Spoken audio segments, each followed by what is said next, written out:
Hi, welcome back to another video. Like me, you've probably seen these cool videos of these awesome zombie puppets. Well, I looked into it because I wanted one, and they're made by that company VFX Creates. It turns out they're very, very expensive.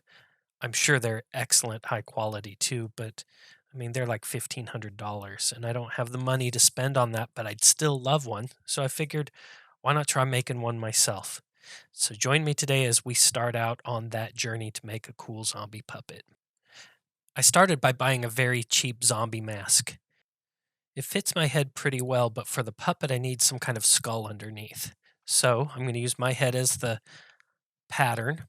I start by covering my head with plastic wrap and then duct taping over top of that. I need some help, so I recruit my daughter here to cover the rest of my head.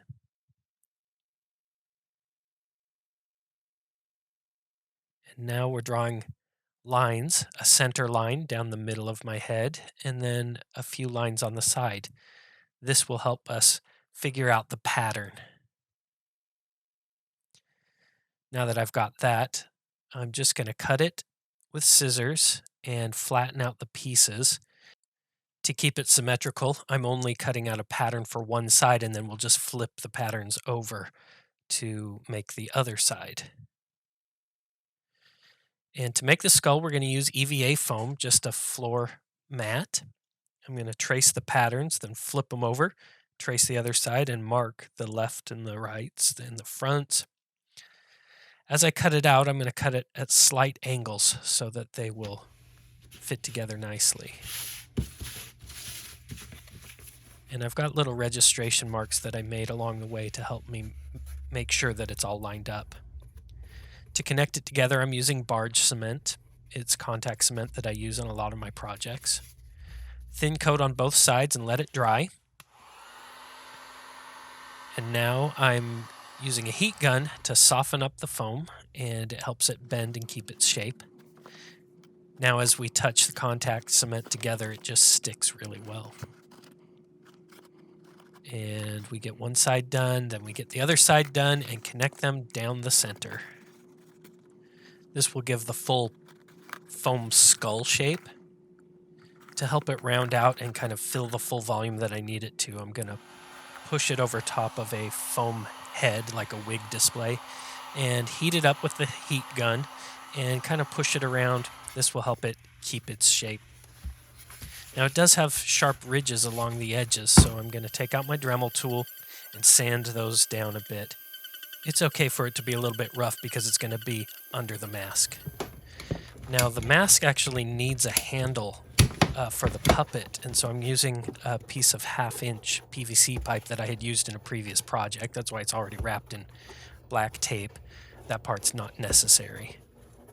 But I figure out where that needs to go, and I'm just using a hole saw and manually just cutting the holes out on both sides. And you'll see that the PVC pipe fits right in there, and this is how we'll be able to hold the puppet. And we'll secure it in there with some hot glue. Now, let's move on to the eyes. For the eyeballs, I'm using these styrofoam balls. They're about the same size as ping pong balls. They're about 1.5-inch diameter. They come with a hole that's not necessary, but we're going to use it. So I 3D printed an armature for the mechanism because I want some life in this puppet. You'll see that the eyeballs can fit inside this, and this will fit right on the front of the face of the skull. Now to prepare the eyes, I need a hole that goes through them, so I've got a hot wire tool here. You can see it just goes right through foam, and I'm just going to poke it straight through. And now I can put a piece of wire through it, and the eyeball will just spin on that. And in the armature, this holds it in place but still lets it spin. I'm going to build the mechanism with some 12-gauge copper wire just because it's easy to find and easy to bend. I'll start by making a couple of pins with loops at the end. These are going to poke straight out of the back of each eyeball. By the way, I've got links to all of the tools and supplies that I use down in the description below. If you buy anything using those links, then it does help the channel a tiny bit, so I appreciate it. So now with my 2 pins, I'm going to stick them in the back of each eye.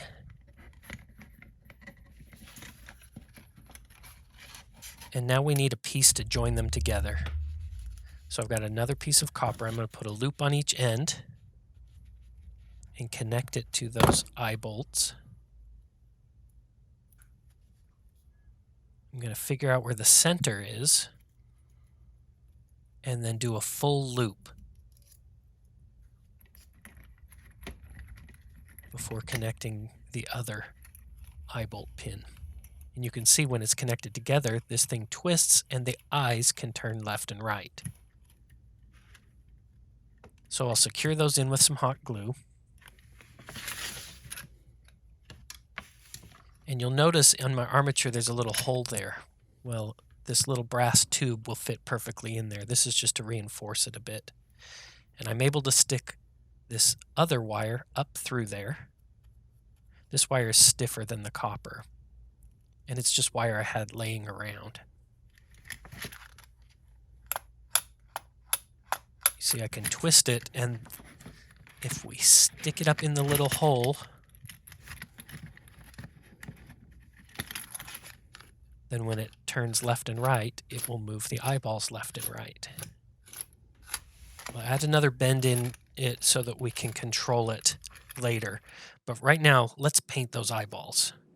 I'm going to start by finding the dead center of the eyeballs where the pupils will be. And here is the paint that I'm using, the colors that I've got. I'm going to cover each eyeball first with the warm white.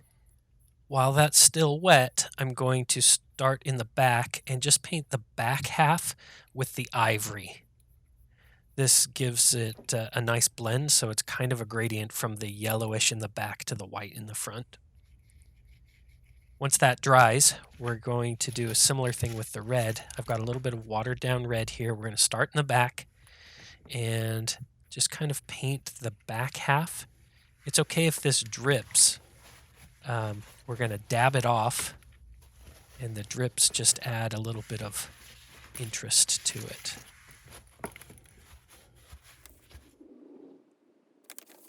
Now I'm going to paint the iris using the very light, like seafoam blue. And we'll add some detail with the light gray. First a ring around it, and then some striations in the iris. To add a little more interest, we'll do a starburst with the warm white right in the middle. And that's what they look like. Now we'll add a black pupil. Now, even though the irises are very pale, they look too alive. So I'm going to take some very watered down warm white and paint right over the iris and the pupil. And then dab that off. And that gives kind of a cloudy, foggy, dead appearance. Now we're going to make them really gross. I'm going to use some clear gloss varnish and some red yarn. And we're going to pull that yarn apart and just keep pulling it apart and keep pulling it apart until you get these teeny tiny fibers. Then we'll cover the entire eyeball with the clear gloss varnish to give it a wet look. Then we're going to pick up some of these little fibers and just brush them down and cover them with that same gloss varnish. And it looks like real blood vessels. Isn't that disgusting? I love it. Now let's assemble the head. I cut a strip of craft foam and I'm just rolling it up into a tube. And I'm just going to connect it together with some tape. And then I position it on the mechanism the way that it needs to go. Some hot glue will secure it. And you'll see that the handle that we added earlier I covered with tape to bulk it out. But we're going to glue the faceplate on, and to do that I put some CA glue and some hot glue on and just put it in position and kind of held it into place. You see my thumb can go inside the little mechanism and turn it left or right to turn the eyeballs. Oh, it's going to be so creepy. I love it. All right, let's get the mask ready. The first thing we need to do is cut out these eyeballs, the black eyeballs that are on there, because we want to see the eyeballs we made. So I just snip that off carefully.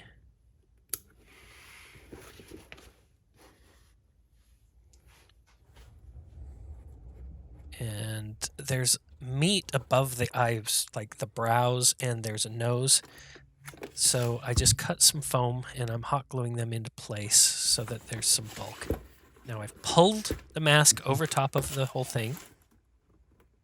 And with some contact cement, with some barge cement, I'm going to glue those brows to the mask. And now we're going to glue the mask on to the skull using barge cement. Now, we've got a lot more to go on this, but this is all we have time for in today's video. So, make sure you subscribe so you don't miss the next video where we'll finish the body and put the whole thing together. Until next time, don't be bored, be creative.